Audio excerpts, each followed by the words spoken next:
శుభోదయం. నా పేరు జగదీష్. నేను 5వ తరగతి విద్యార్థిని. ఈరోజు నేను లింగాల గురించి చెప్పబోతున్నాను. లింగాలు 3 రకాలు ఉంటాయి.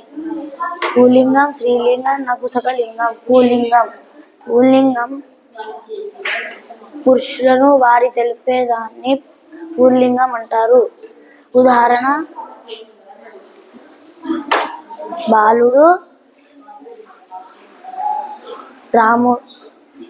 రాజయ్య, తాతయ్య. స్త్రీలింగం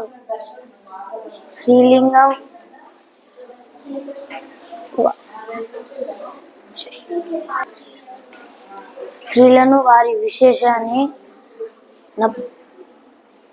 తెలిపేదాన్ని స్త్రీలింగం అంటారు. ఉదాహరణ: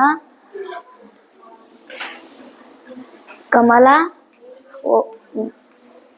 వదిన, నాయనమ్మ. నపుంసకలింగం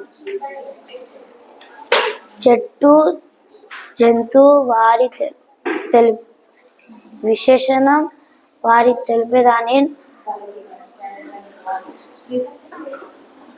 నపుంసకలింగం అంటారు. ఉదాహరణ: చెట్టు, నెమలి, పుస్తకం. ధన్యవాదాలు.